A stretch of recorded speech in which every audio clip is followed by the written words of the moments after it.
Okay, I think the attendees list is starting to level out, so I think we can go ahead and get started. Good morning, everyone. Hopefully you're in the right spot and you're here for our first Trade Corridor Enhancement Program workshop of Cycle 4. My name is Kayla Giese, and I am the Program Coordinator for TCEP currently. We're also joined by Ken Lopez, who is our Research Data Analyst on the team. He'll be running the PowerPoint and handling questions and answers and hands raised. And I'm going to turn it over to Matthew Yozgat for some quick intro remarks. Yeah, thanks, Kayla, and welcome to our first official TCEP workshop for the 2024 program. Yesterday, if you joined us, we had our first LPP workshop, and then we're planning to have our first Solutions for Congested Corridors workshop later this Friday. I'm the Deputy Director for SB1 Programming here at the Commission. In our TCEP program, I just wanted to put this disclaimer out there is currently without a program manager. So I want to lift up Kayla Giese, who is our program coordinator on the TCEP program, for kicking us off on this workshop's development process. And with that, I'll also ask that for those of you that are TCEP stakeholders of ours, we'll ask for your patience and flexibility as we work through these initial workshops while we currently are recruiting to fill the program manager seat.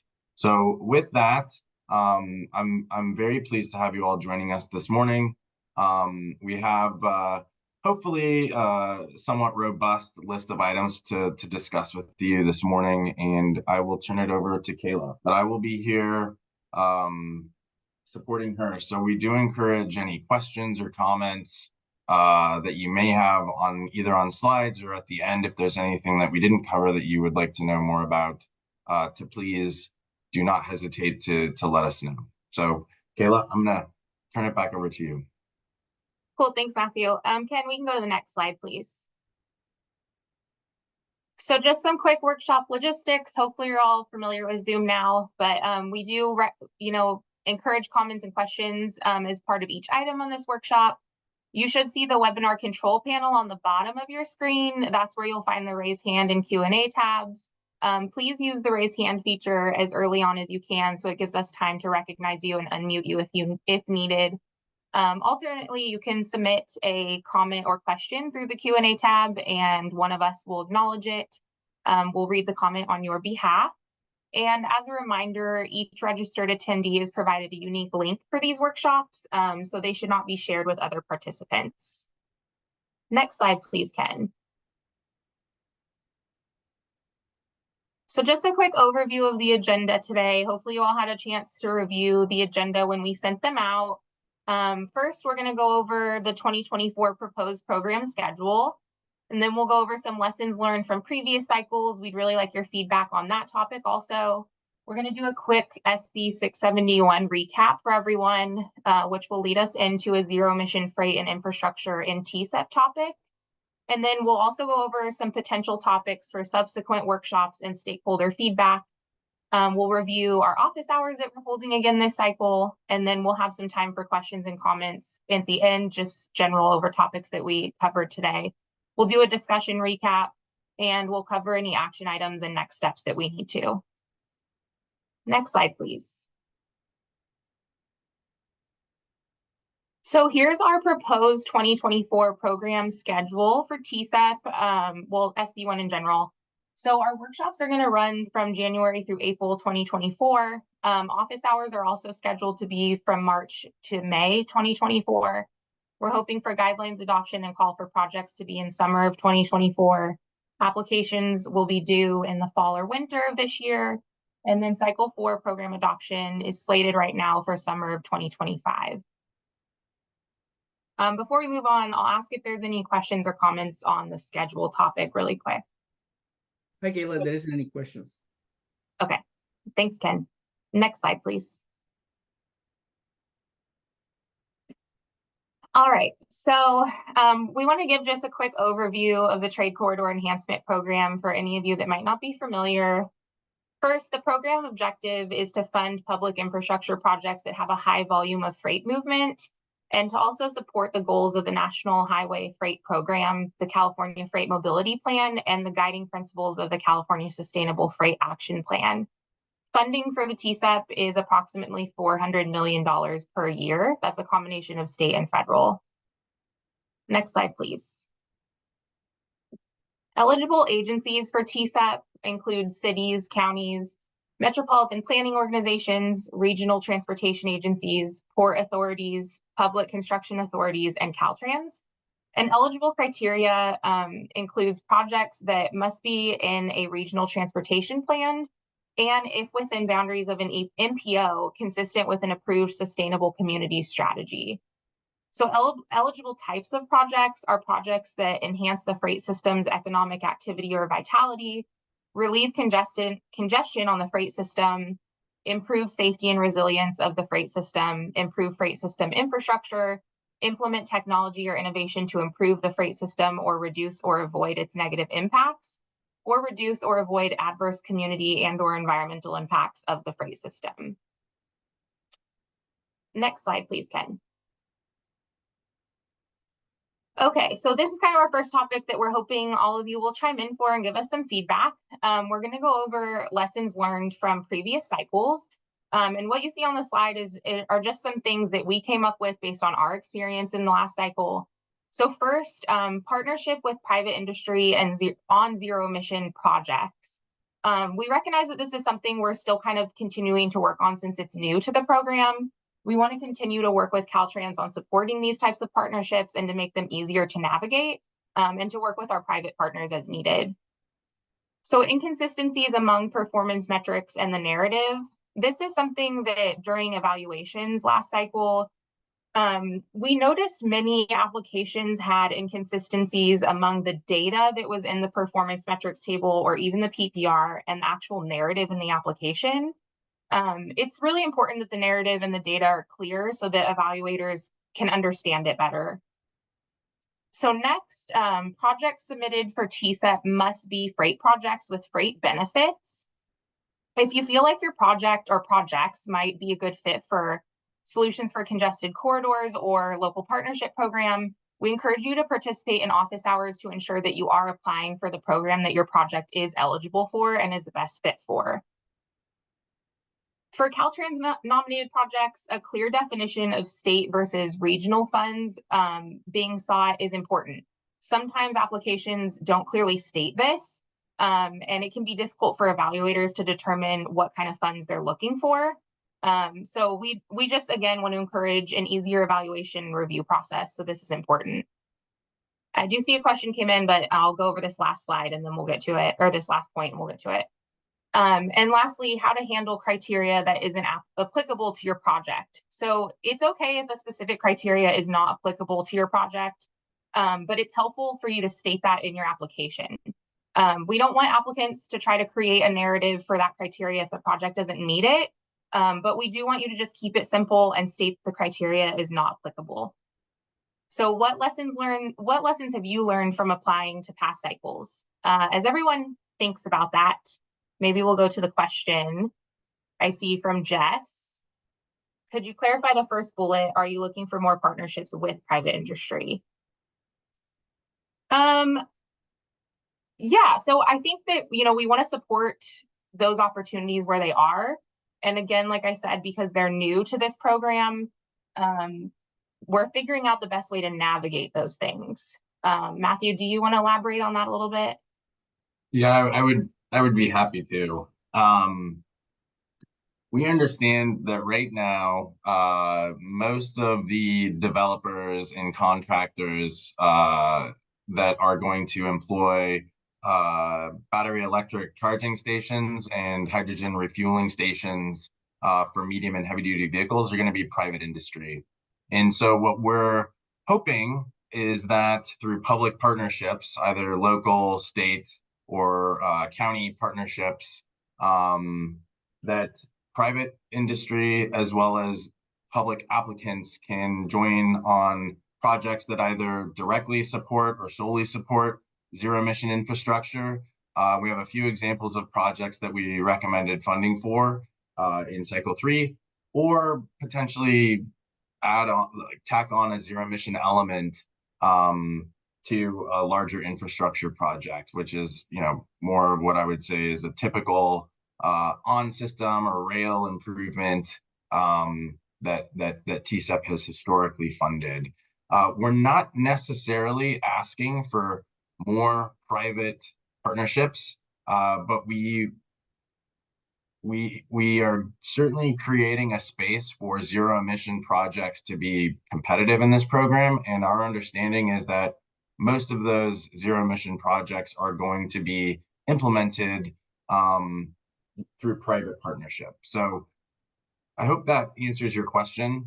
We want more zero emission infrastructure projects to seek funding, and our understanding is that that would also entail more private partnership. Thanks, Matthew. Ken, am I correct that I don't see any hands raised or other questions right now? You are correct. So Kayla, maybe I'll add a few portions of narrative onto some of these lessons learned.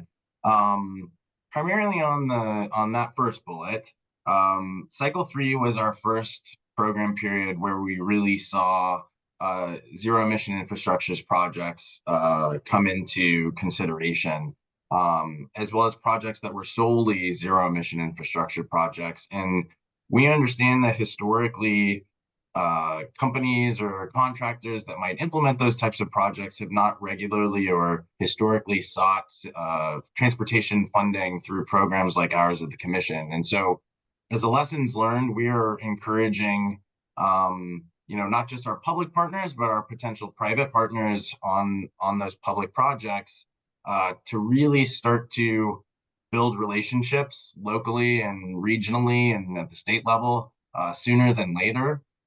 If you have any questions about our process, if your project is submitted and is successful in getting funding, please do not hesitate to reach out to Commission staff to get questions answered. I think Commission staff last cycle was navigating this space for the first time, and we have a lot of trial and error to build on from how that all took place. So please utilize us as a resource in the lead up to potential applications if you do have any nuanced questions, and understand that we would be happy to try to make connections or create contacts for you to have more of a partnership with an eligible agency who can apply, which would be a city government, county government, regional transportation authority, MPO, Caltrans. I think that's the only piece that I wanted to really add to. So thank you, Kayla. Yeah, thank you. I don't see any more hands raised or questions being asked. So we'll just move on. And if you think of anything, feel free to raise your hand and let us know. Next slide, please, Ken. Okay, so now we're going to go over just a quick recap of our Clean Freight Corridor Efficiency Assessment, since this kind of ties into the TCEP. So the assessment was submitted to the legislature in December of 2023. It identifies clean freight corridors, estimates clean freight infrastructure needs, provides a funding outlook for the transition, and identifies barriers and solutions to the transition, covers other implications of the transition also that should be considered. We included 16 recommendations around timing, economic viability, and the complex stakeholder ecosystem of the transition. And it identifies the top 6 corridors and 34 priority corridors. We also, it was important for us to point out that we maintain a neutral approach towards zero emission powertrains in the assessment. This means battery electric versus hydrogen fuel cell. So we can go ahead and go to the next slide since we're going to talk about this more. We included 2 types of priority freight corridors in the assessment. We identified the top 6 freight corridors, which is on the left, and their links to ports of entry. And then the top 34 priority freight corridors in the state, which is on the right. And they're listed out there since the map is a little bit difficult to read. By identifying both types of these corridors, we're hoping that it provides a starting point for short-term and long-term zero-emission infrastructure planning. The way this ties into TSEP, of course, is that if your projects align with the information and the goals in the assessment, or are along any of these corridors, we really encourage you to speak to that in your applications. Matthew, did you want to touch on any of that? Okay. We can move on, Ken. So this takes us into our zero emission freight and infrastructure in TSEP topic. Definitely want to hear all your feedback on this too. So zero emission, we're going to try to add some new zero emission evaluation criteria to cycle 4.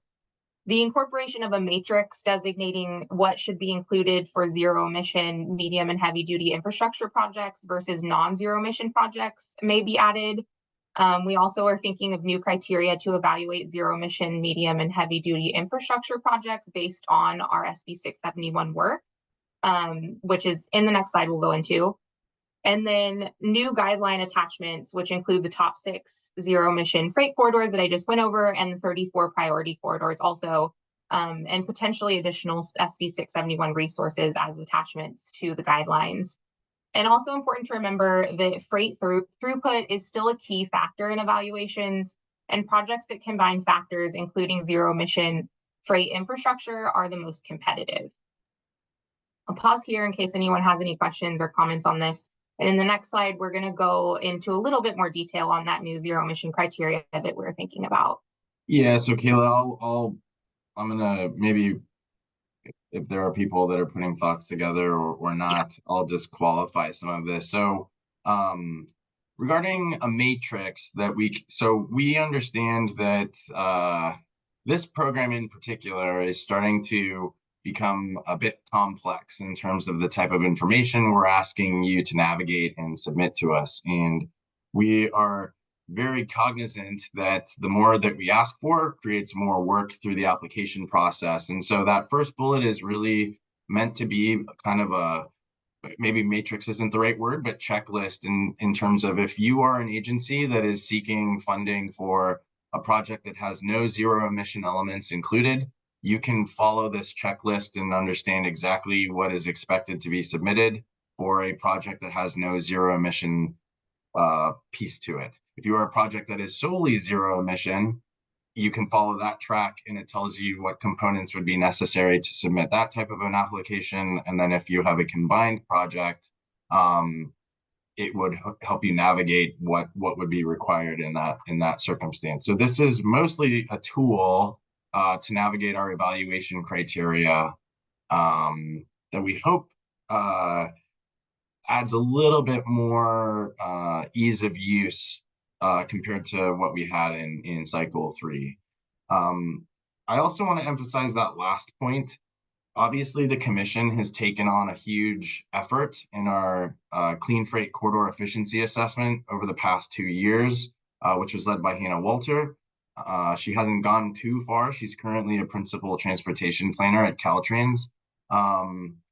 And I need to give her a little bit of a shout out because we wouldn't be where we are today without Hannah's leadership and perseverance, I think, through a lot of the issues that we were tried with through that time.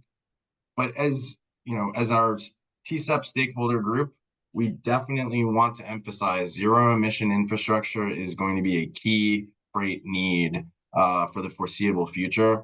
But that last bullet is something that I wanted to add because I certainly want to impress upon this group that in no way will zero emission infrastructure take first precedence in terms of being the most competitive types of projects. Our belief is that the intent and the objective of TSEP statute is primarily focused still on goods movement and freight throughput. And so this is meant to, quite frankly, demonstrate that if applicants can find ways to package projects together, those would be the most competitive ones. However, we still believe that our evaluation criteria, once we get through cycle 4, will depict, what types of projects are still going to be the most competitive depending on what they include. So just want to make sure that our message is strong, that we are not entirely turning our attention towards zero emission infrastructure in lieu of traditional goods movement projects that we've funded, but we are certainly encouraging them as considerations in cycle 4. And maybe the last piece I'll mention before I think I see either hands raised or questions typed in, is that our desire is to actually share these red line versions of what we're talking about. And I think when we move on to the next slide, you'll see actually some of what we're thinking about breaking the zero emission infrastructure out into, well before we get to a point where we recommend draft guidelines to commissioners. So we're not sharing words on the page with you all today. We're not quite there yet where we have something we think is ready to be published, but we assure you that you will be able to see what we're thinking about before it's ever adopted. So with that, I might turn it over to Ken. Thank you. There's 3 questions, but 2 are the same. So the question is, are the slides going to be available for download later? Yeah, thanks, Ken. Yes, so we'll post the slides and the workshop recording on our CTC workshop webpage and our TSEP webpage, probably within the next week or 2. So just keep your eye out, but they will be available later. As will a recording of this presentation, if anybody has the desire to watch it again during their leisure. Yeah, and that will be the same for our workshops moving forward and all the other SB1 programs. And then Ken, I see the other question. It kind of goes back to what Matthew was already saying. But Jennifer asked, when will the matrix be available? I understand it is more of a guiding checklist, but I'm interested in looking at how it compares to the ZEV infrastructure outputs that projects select on the EPPR as part of the application process. Matthew can elaborate if he wants, but like he said already, we'll definitely bring this to future workshops before draft guidelines are brought to the commission. So we'll for sure be sharing that. Did you want to address any of the rest of that, Matthew, as far as zero emission infrastructure outputs that are on EPPRs? So I think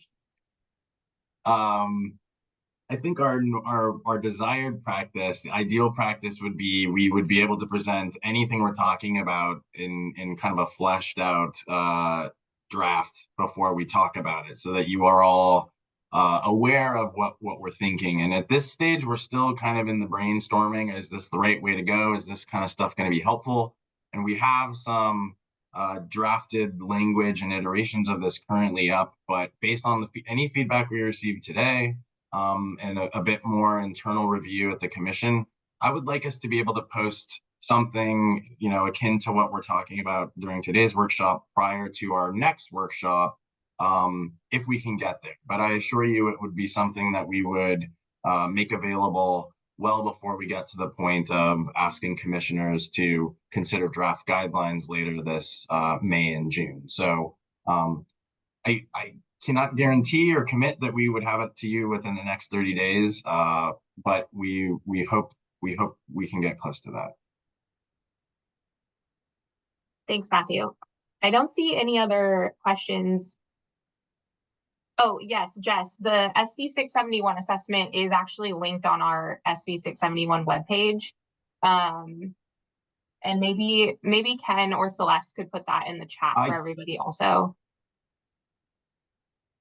Yeah, actually, I don't know if I can. Okay.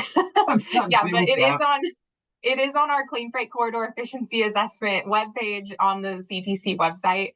I need to have the language bolded. It's a little bit buried in there, but it is on there. I'm happy also to send you it directly via email if you want to send me an email. There we go. Thanks, Matthew. Okay, I don't see any other hands raised right now, so I'll just keep going on our zero emission topic, and then we can pause after the next slide for some more discussion. Next slide, please, Ken. Thanks. Okay, so like we talked about in the last slide, here's some potential new criteria to evaluate zero emission, medium, and heavy duty infrastructure based on our SB 671 work. So some of these criteria that we're thinking about include a number of electric chargers or hydrogen dispensers, proximity to major routes, proximity to other charging or refueling infrastructure, the size of the station footprint, proximity to residential neighborhoods, and distributed energy resources. So any thoughts on this? Or Matthew, if you wanted to elaborate at all while people are thinking about this. Yeah, maybe. So we arrived at this list based on a lot of the research that Hannah and Kayla had done in coordination with our sister state agencies as well as our regional partners. And these were used as proxies or metrics for determining, local planning and local distribution of potentially even light duty vehicle charging stations. And so this is kind of an idea of how we might be able to further determine if we receive, a multitude of zero emission infrastructure projects in cycle 4. These I could say metrics or markers give us a way to distinguish which of those could be competitive against other ZE projects. And obviously things such as proximity to top 6 freight corridors is something that would be informed by our own 671 efficiency assessment work, and so on and so forth. So this list will be posted with the PowerPoint following this workshop. If any of these seem completely out of place or should be replaced by others, that's the type of feedback we would be happy to take today, or in writing or at our subsequent workshop. But right now, this slide depicts how we would potentially separate the most competitive ZE projects against other ZE projects.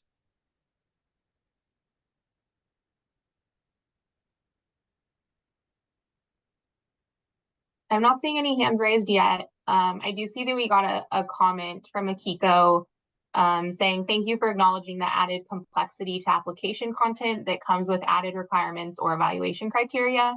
Zero emission infrastructure is important, but I can definitely appreciate streamlined evaluation criteria as much as possible.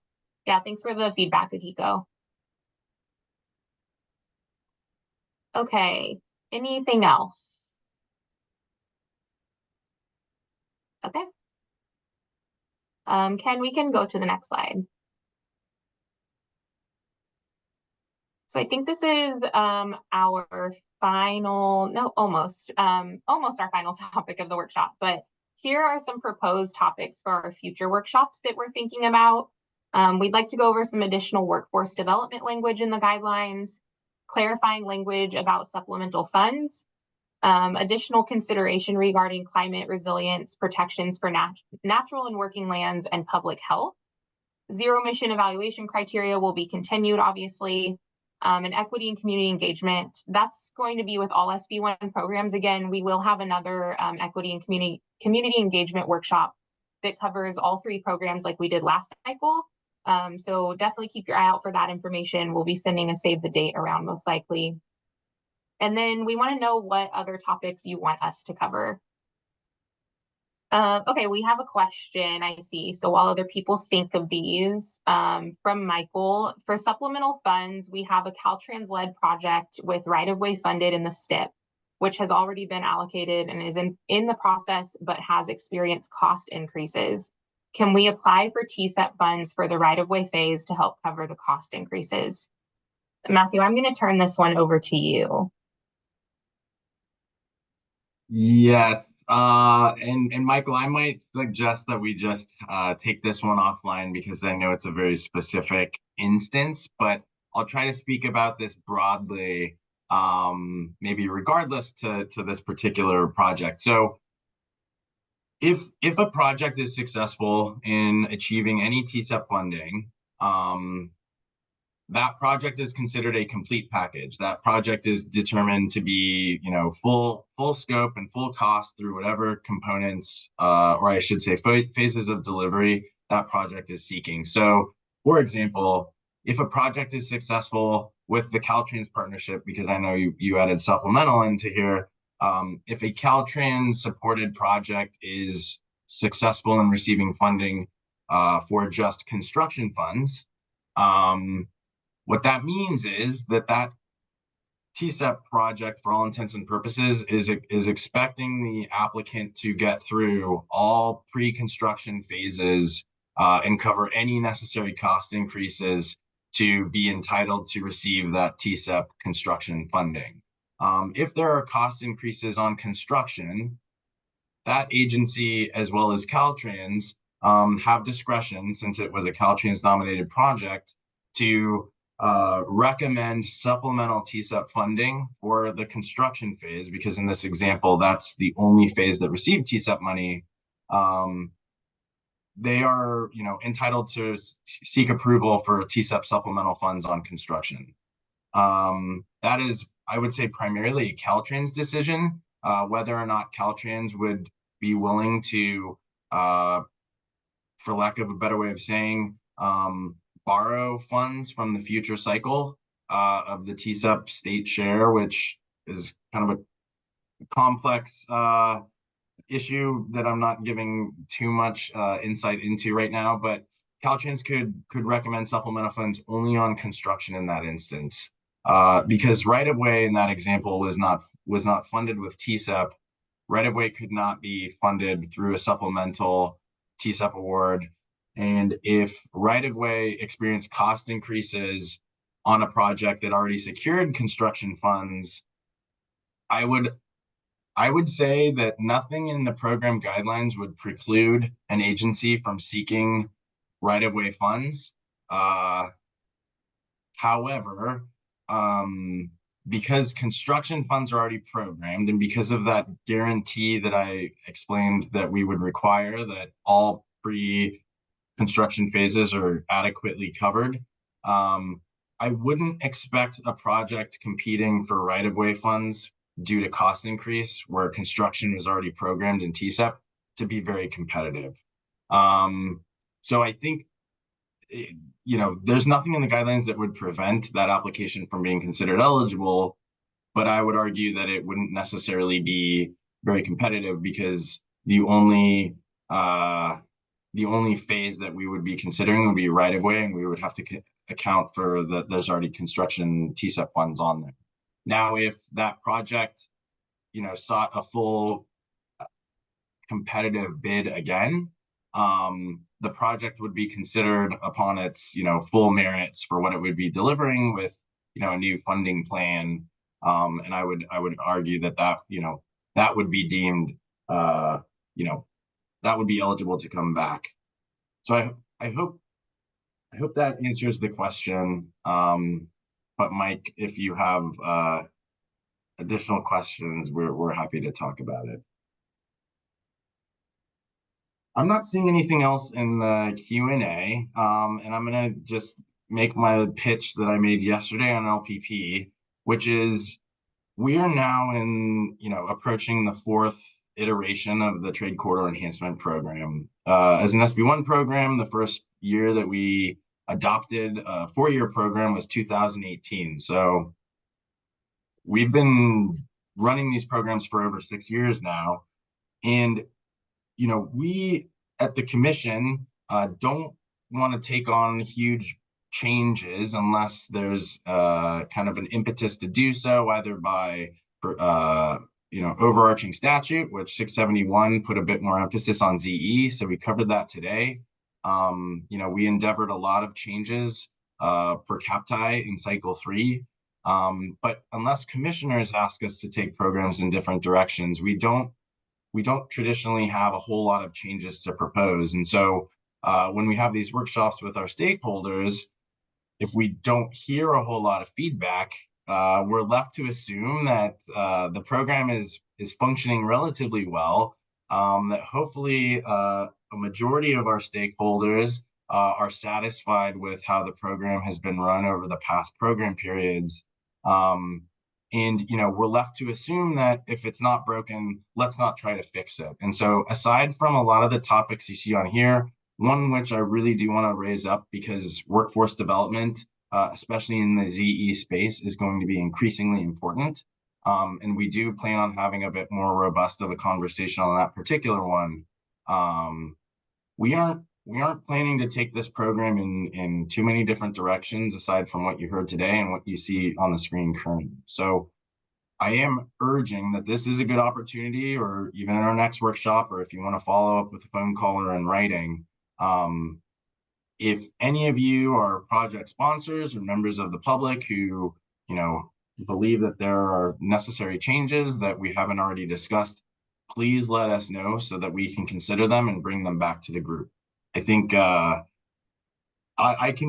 will just say candidly, as the deputy of all the SB1 programs and having managed two of the three competitive ones now, I've done a lot of these workshops. I've developed a lot of guidelines, and I take a bit of pride on where we are today. So if it's on me to change a whole lot, I'm not going to be jumping to do it unless we're being asked to. So maybe I'll get off my soapbox now, and I see either a hand raise or a question. I'll turn it back over to Ken. There's a question, feedback from Jennifer. This is a feedback on lessons learned slide. It could be helpful when the program or projects for Cycle 4 is adopted to link not just the fact sheet, but also the EPPR with project names for accepted nominations for Cycle 4 projects along with the verified EPPR ID. Receiving the linked documents would help program coordinators ensure that we are reviewing all relevant documents related to that project and accurately tracking all components of a project. Thanks, Ken. I think that's a question or a comment directly for us. Jennifer is our TCEP liaison at Caltrans. So Jennifer, we hear you loud and clear.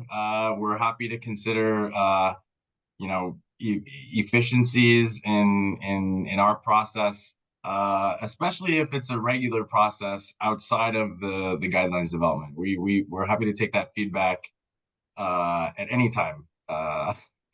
So thank you.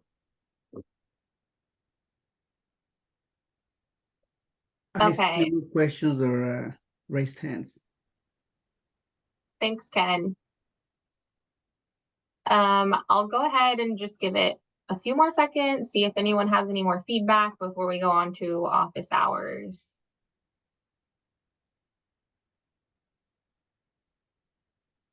Okay. So the last thing that we wanted to talk about is our 2024 office hours. We did these in cycle 3. So we're continuing them for cycle 4 since they were pretty successful and we got a lot of positive feedback from stakeholders. All of the SB1 programs office hours will begin in March and we'll conclude them in May. These are closed scheduled 30-minute appointments with CTC staff. Appointments will be reserved on a first come, first served basis. They will be virtual. Again, it's one-on-one time with commission staff to answer questions about specific projects or the application process. Sessions will not be used to discuss guidelines development, and you can request a session on our commission website on the respective program pages. Also happy to send that link to anyone directly if you'd like to email me. We really encourage you to sign up for these because they're filling up quickly. So we want to get you scheduled if you want one. And the form gives you all those options that we need to go ahead and send you an Outlook invite. So it's quick and easy. But yes, so definitely encouraging you to join our office hours this cycle. I see some more questions. I see a question coming in. So we can just go to the next slide, Ken, and start some discussion. Let's see. Okay, so our question we received is, what level of additional subject matter expertise is needed or expected in the future for understanding zero emission for freight coordination? What supplemental guidances should be referenced for better understanding of TCEP guidelines? Matthew, do you want to take this one? Yeah, Okay. I'm reading the question, so you're gonna have to give me a minute. I think this one is a little hard to follow, so I might ask. It is from an anonymous attendee, so I'm assuming they may not want to raise their hand and ask. So I can only provide a response based on what I think the requester is asking. And if you also want to follow up with us after this workshop, we're happy to do so. So what level of additional subject matter expertise is needed, expected and future understanding for ZE for freight coordination. So I would really say that's up to the sophistication of the type of project that's being considered, right? If you represent a regional transportation planning authority that has, a non-system improvement or potentially a rail improvement for goods movement, and you're considering, modestly sized stall where you're going to install, 4 battery electric chargers, I think that would require a specific level of subject matter expertise for that type of an infrastructure, versus if your plan is to deliver an entirely new truck stop on public right-of-way that will be publicly accessible, where you're going to have a multitude of electric chargers and battery hydrogen refueling hubs. So the level of sophistication is really dependent on the type of project that you're preparing to submit. The commission, I can say, is does not have an expectation. However, in a project application, we will have subject matter experts evaluating these, determining the feasibility of what's being explained and proposed, and it will be left up to our expert judgment on whether or not those projects can be delivered within the engineer's estimate and under the given timeline for the amount of TSEP funding that's being expected. So I hope that answers your first question. What supplemental guidances should be referenced for better understanding? I would say the best supplemental reference today would be our 671 assessment.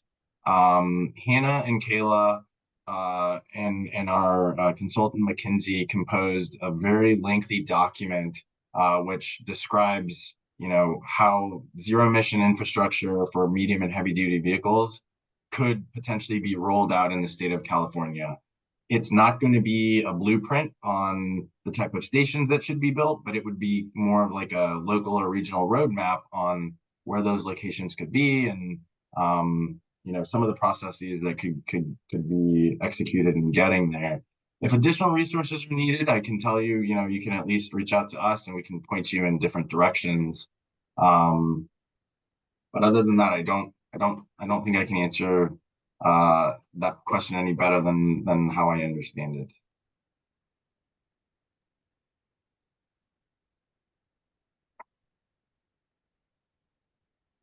Thanks, Matthew. Ken, do you want to go over the next question I saw that came in? Yes, from Jess. When trying to gauge competitiveness of a project, I think sits with freight benefits. What resources or reference would you recommend to understand a project's benefit relative to freight activity in the state? So the first part of that question, I would say, when trying to gauge competitiveness, it would be utilize the program evaluation criteria. So you can, and commission staff won't necessarily be able to do this for you. If you book some time for office hours, we might be able to give you kind of an objective opinion on gauging competitiveness for a particular project. But the evaluation criteria are going to be your best resource for determining whether your project is going to meet and compete within each of those criteria. In our attempt to provide a matrix or a checklist of which criteria would be specific to ZE infrastructure projects versus non-ZE infrastructure projects, that is also going to be another tool to help you out. So I would say understanding a project's benefit relative to freight activity in the state. We don't, I would say our regional targets that we have set up in the TSEP guidelines demonstrate a variety of calculations telling us where there's significant freight need. So that might be the best way to look at the TSEP guidelines and say, well, where would regions have the most significant need? And it's based on how much of the statewide or regional pot of TSEP funds are apportioned to different regions. But that's not the best way, I think, to determine the project's competitiveness relative to activity throughout the state. There might be some there might be some resources at Caltrans that we could point you towards. But that's also a bit of a difficult question to answer because we don't necessarily evaluate projects based on, compared to one another. So we have funded projects in rural and smaller jurisdictions because the percentage of goods movement traveling through that corridor is significantly high for that corridor. It might not be the volumes that we see goods movement traveling through like the Southern California corridors per se. But if we based everything on, strictly on that, we wouldn't be funding any projects in smaller jurisdictions that have significant needs. So I give you a lot more of a response there, but I think I hope that kind of answers in different ways your question.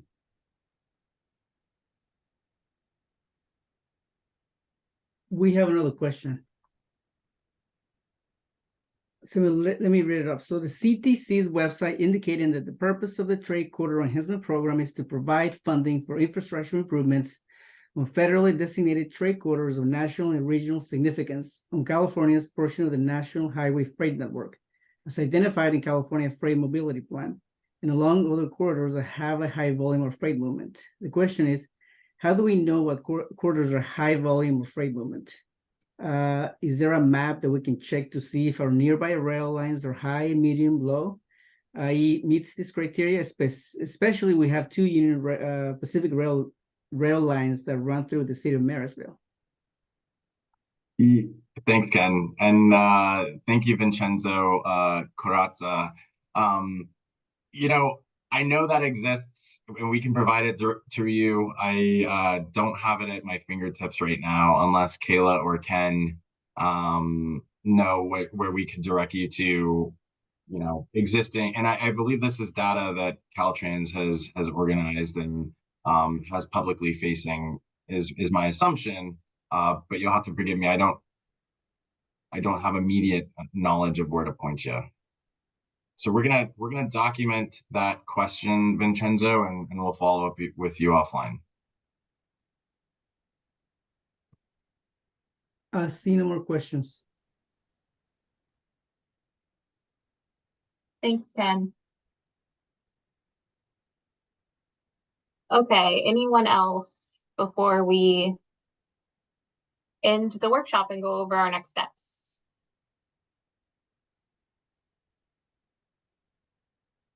Okay. So today we went over a few things. We talked about zero emissions in TSEP. We'll bring that back for some future workshops to go over, especially our criteria that we're thinking about and the matrix that we're hoping to put into the guidelines. We hear you about, making the process more streamlined since it's additional criteria in the guidelines. As far as action items go, I'm not sure that there's a whole lot of action items, but we're still vetting out our topics for our next workshop. We went over a few of those in the slides. Our next workshop date will be February 27th from 1 to 3 p.m. Of course, any of these dates are subject to change, but we'll give everyone ample of time to know if they do. So we'll be sending out save the dates later. And registration links and all that. And again, we will post the workshop recordings and PowerPoints for all of the SV1 workshops on our website. And I think that's it. Matthew, am I forgetting anything or any last points that you wanted to go over? No, we have a fairly large participant list joining us today. And I want to say, I know that this is a very important program to our regional, local, and state partners, as well as our industry representatives. And so we really do want to be a resource if you have any technical questions that need to be navigated. And these workshops are certainly a good place to flesh those questions out and add those comments. But if you do have specific comments or questions for a project or a location that a project might take place, I think it's it's easier for us, especially being down the program manager currently, to maybe have a offline conversation or bring it to an office hours, which is really the environment where we want to focus some time and energy on projects specifically, and maybe some of those questions. So this isn't to say that any of the comments that we got today were not good ones. We truly want to answer anything we possibly can. I just want to make sure that you're getting as accurate and as thorough of a response as we can provide you. So again, I do appreciate everyone's attention today, and huge thank you to Kayla for running this workshop. This was her first program workshop run solely by herself. So thank you, Kayla and Ken. And yeah, unless there's any additional questions, we hope to see most of, not all of you, at our upcoming workshop later in February. Yeah, thank you, everyone.